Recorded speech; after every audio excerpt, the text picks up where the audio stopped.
Hello everyone, मेरा नाम वंदना सक्सेना है। मैं एक स्कूल की प्रिंसिपल और एक साइंस की टीचर हूँ। इस वीडियो में मैं आपके साथ शेयर करूँगी some easy tips to manage large numbers of students in a classroom. तो सबसे पहली चीज़ जिस पे हमें ज़रूर गौर करना चाहिए है, साल के शुरू में ही आप ध्यान रखें कि क्लासरूम मैनेज करने के कुछ रूल्स आप बच्चों के साथ मिलकर बना लीजिए। सिर्फ 5 रूल्स पे आपने फोकस करना है। एक तो सबसे पहला, how will you greet the moment the child enters the classroom. Second thing is straight away अपना ध्यान ले जाइए कि क्लास से निकलकर बच्चे एग्जिट के टाइम पे क्या नियम होगा। पंखे बंद करके जाने हैं, डेस्क को जगह पे लगा के जाना है, अगर आसपास कोई लिटर है तो उसको आपको बिन में फेंक के जाना है, वगैरह वगैरह वगैरह। और दिन के बीच में ब्रेक पे जब बच्चे निकल कर जाते हैं उस समय के भी रूल्स बनाने बहुत ज़रूरी हैं। नोटबुक्स किस तरह से कलेक्ट करनी है उसका नियम ज़रूर बना लीजिए। और क्लासरूम इंटरैक्शन के लिए when you raise your hands and then the teacher will ask the child a question, ये भी नियम बनाना ज़रूरी है।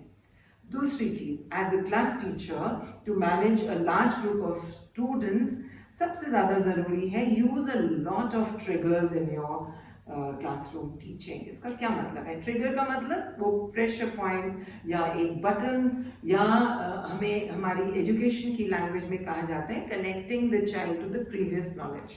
उस बटन को दबा दीजिए। उसको दबाने के बहुत सारे तरीके होते हैं, तो मैं आपके साथ इस समय डिस्कस करती हूँ सबसे पहले कुछ individual strategies for pressing the trigger in the child. सबसे पहले use a lot of KWL sheets. इसका क्या मतलब है? जब भी आप कोई टॉपिक शुरू करने जा रहे हैं तो उसको बोर्ड पे लिख दीजिए। ये KWL शीट को दे दीजिए बच्चे को और बोलिए, आप लिखिए कि what do you know about the topic.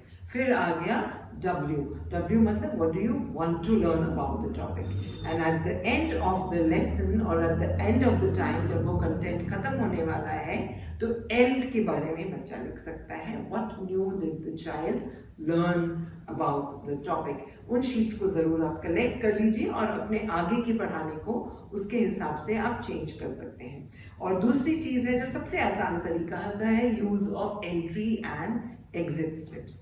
आपने टॉपिक को बोर्ड पे लिख दिया और हर बच्चे को आप छोटी छोटी स्लिप्स दे दीजिए और उसके बारे में आप बच्चे को बोलिए एक वर्ड जो आपके ध्यान में आता है उस टॉपिक को रिलेट करने के लिए, उसको बोलते हैं entry slip. And at the end of teaching the lesson आप बच्चे से ऐसे ही एक एंट्री एग्जिट स्लिप को भरवा सकते हैं और इन स्लिप्स को आप क्लासरूम में सॉफ्ट बोर्ड्स पे ज़रूर डिस्प्ले कीजिए हर बच्चे के नाम के साथ। अब दूसरी चीज़, कुछ स्ट्रैटेजीज होती हैं ट्रिगर स्ट्रैटेजीज और बच्चे प्रिपेयर्स में आपस में गेम्स के तरीके से खेल सकते हैं। फॉर एग्जाम्पल एक बहुत यूजफुल गेम और बहुत इफेक्टिव गेम जो मैं अक्सर यूज कर सकती हूँ उसे कहते हैं हु और व्हाट एम आई। इमीडिएटली एक रेगुलर थिएटर स्टाइल क्लासरूम से बच्चों को हटाकर बोलिए अपने आपस में चेयर्स को फेस कर लीजिए।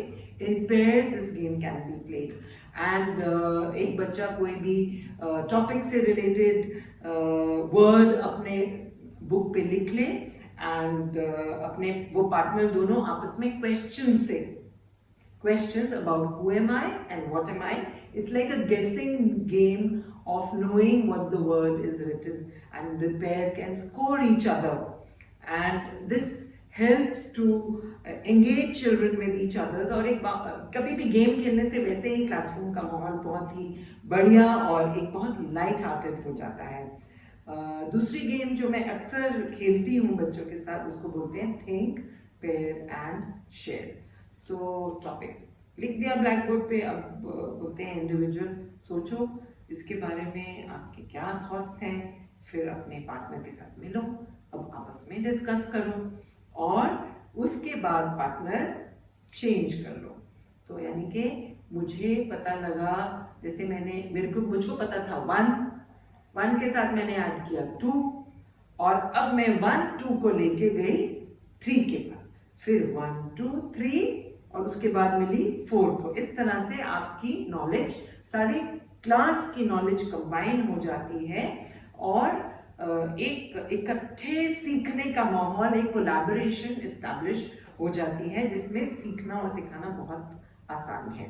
अब मैं कुछ शेयर करूंगी आपके साथ circle time activities or group activities which are particularly effective in breaking the seriousness in a classroom जब आप एक कोई बहुत डिफिकल्ट टॉपिक पढ़ा रहे होते हैं।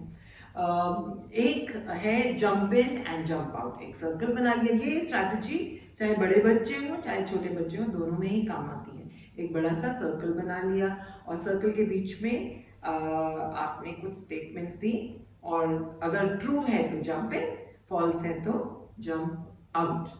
इससे क्या होगा, डाइवर्जेंट थिंकिंग के बारे में आपको पता चल जाता है क्लास के बारे में। कुछ बच्चे, और जरूरी नहीं है कि ऐसी ही स्टेटमेंट देनी है जिसमें ट्रू और फॉल्स क्लियरली एस्टैब्लिश्ड है। यू कैन गिव स्टेटमेंट्स में जिसमें एक से ज्यादा सही या गलत हो सकते हैं। तो ये jump in jump out in a circle is an excellent way of knowing different kind of mindsets and different ways of thinking in the classroom.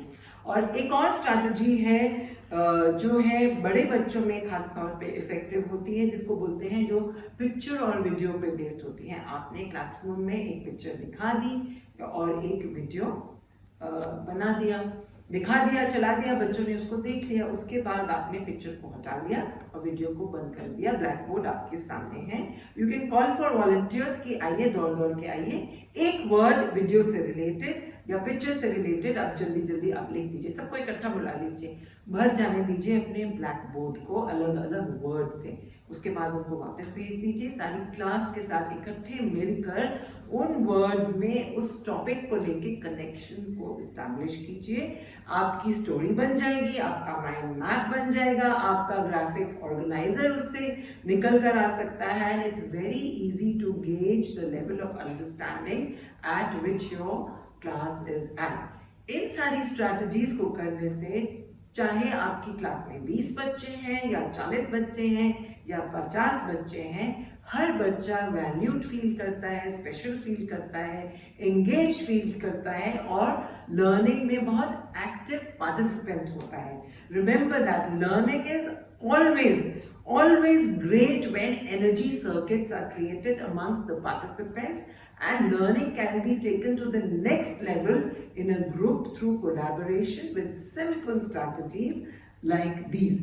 2 strategies: develop the classroom management rules, not more than 5, display them on the wall of your classroom, and second thing is use a lot of trigger activities but in a planned manner to break the energy when the class is getting too serious.